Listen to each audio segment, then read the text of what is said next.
அன்பானவர்களே, அன்பு வணக்கங்கள். மனிதர்களாகிய நம்மிடம் எல்லார்கிட்டையும் இருக்குன்னு சொல்லலாம். என்னங்க, எது இருக்கோ இல்லையோ, பொறாமை என்ற குணம் எல்லோரிடமும் இருக்கிறது. இது மிக மிக ஒரு கீழ்த்தரமான குணமாகும். இந்த குணமானது, இந்த தன்மையானது உங்க வாழ்க்கையையே சீரழித்துவிடும், உங்க வாழ்க்கையையே நரகமாக்கிடும்.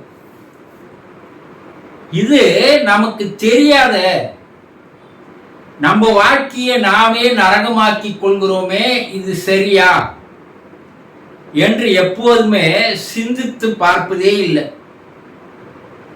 இந்த பொறாம குணம் எப்போ வந்தது பார்த்தீங்கன்னா, ஒரு சிலர் சொல்லுவான், எப்பா அது அவன் பிறப்புல இருந்தே வந்ததுப்பா, அவன் ஜீன்லயே இருக்குப்பா, அவன் ரத்தத்திலேயே ஊறி இருக்குப்பா, இப்படியெல்லாம் சொல்றாங்கல்ல. அவங்க அப்பனுக்கு இருந்தது, அவங்க ஆத்தாளுக்கு இருந்தது, அது அப்படியே அவனுக்கு வருது சொல்லுவாங்க. அவன் வளர்ந்த இடம் அது போலப்பா அப்படியும் சொல்லுவாங்க. அப்படின்னா என்ன? நம்மை நாம் மற்றவர்களோடு ஒப்பிட்டு பார்ப்பதுதான் இதனுடைய தன்மை. என்ன, நம்ம ஏழையா இருக்கிறோம், அவன் பணக்காரனா இருக்கிறான். நம்ம படிப்பு இல்லாத இருக்கிறோம், அவன் படிச்சு இருக்கிறான். நம்ம அழகு இல்லாத இருக்கிறோம், அவன் அழகா இருக்கிறான். நம்ம வேலை இல்லாத இருக்கிறோம், அவன் நல்ல வேலையில இருக்கிறான். நமக்கு நல்ல மனைவி அமையல, அவனுக்கு அருமையான மனைவி அமைஞ்சிட்டான். நமக்கு பிள்ளைகளே பிறக்கல, ஆனா அவனுக்கு அருமையான பிள்ளைகள் பிறந்திருக்கு. நம்ம கிட்ட கார் இல்லை, அவன்கிட்ட கார் இருக்கு. நம்ம கிட்ட வீடு இல்லை, அவன் பெரிய வீடு கட்டி இருக்கிறான்.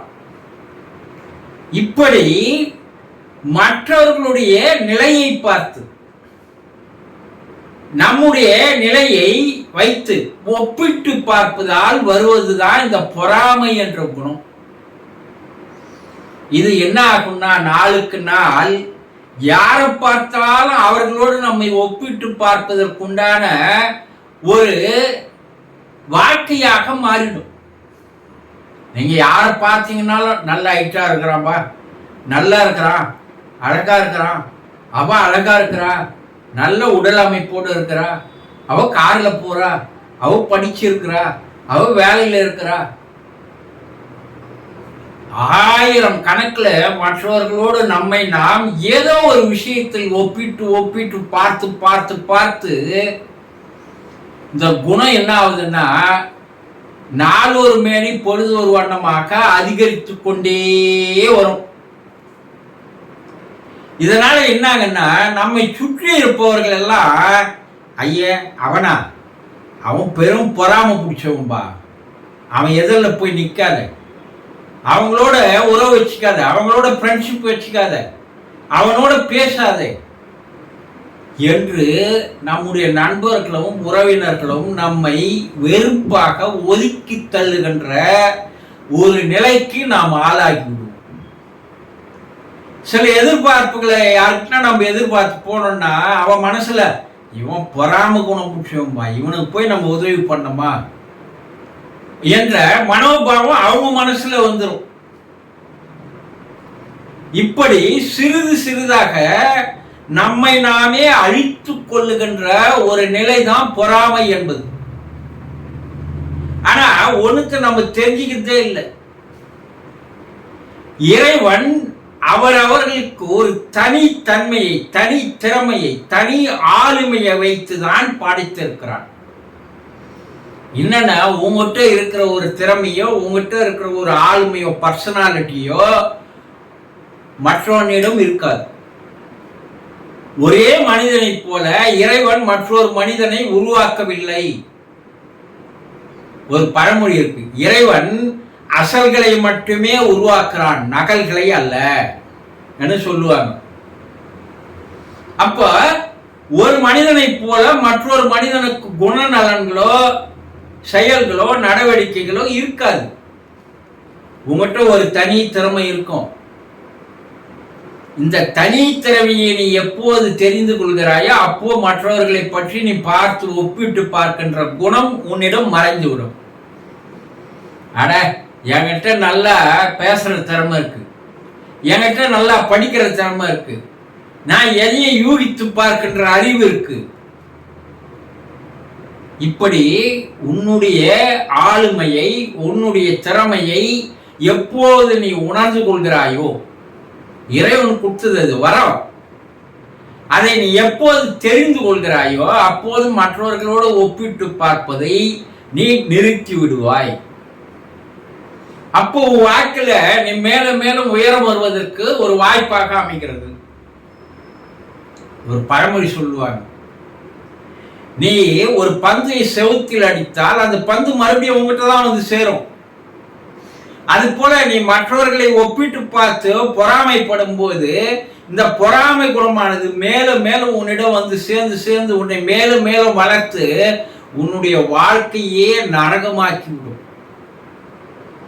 அது அவரவர் வந்த விதி, அவரவர் வந்த கர்மா, அதை அனுபவிக்கிறார்கள் என்ற ஒரு தெளிவு உனக்கிட்ட வந்துச்சுன்னா, நம்ம கர்மா நம்ம இப்படி இருக்கிறோம், அவன் கர்மா அப்படி இருக்கிறான், அதனால அவனோட நம்ம பொறாமப்படுறதுல எந்த விதமான குணமும் இல்லை, அதனால நமக்கு எந்த பயனும் இல்லை, நமக்கு நாமே அழிவை தேடிக்கொள்கிறோம் என்ற ஒரு விழிப்புணர்வு வந்து விட்டால் உன்னை போல் உலகத்தில் வேறு யாருமே கிடையாது. அதை நீ தெரிஞ்சுக்கிறதே இல்லை. இந்த பொறாமை குணமானது அதிகமாக பெண்களிடம் இருக்கிறது.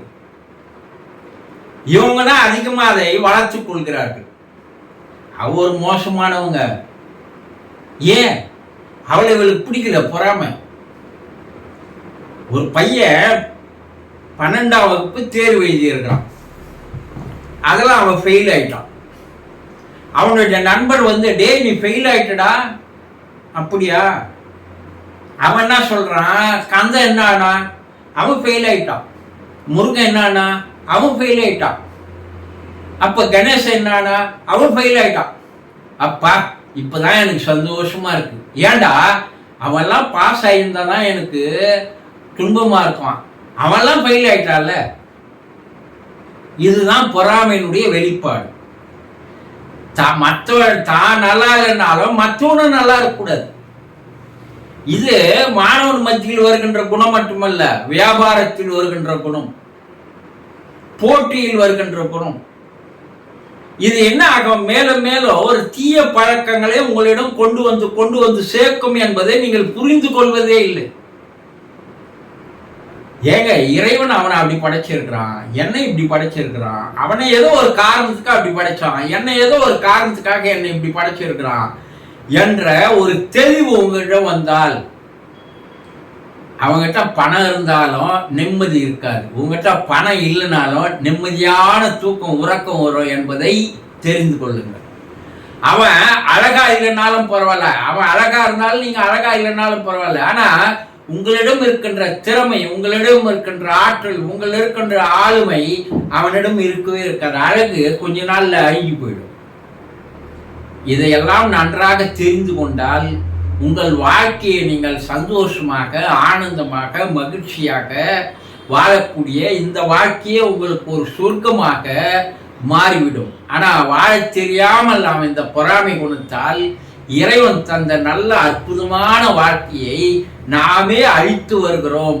அதில் நீங்க செய்ய வேண்டியது, இந்த பொறாமை என்ற ஒரு குணத்தையும் நீங்கள் நீக்கிவிட்டால் நீங்கள் உயர்ந்த ஒரு மனிதனாக, மாமனிதனாக மாறிவிடுவீர்கள் என்பதை தயவு செய்து புரிந்து கொள்ளுங்கள்.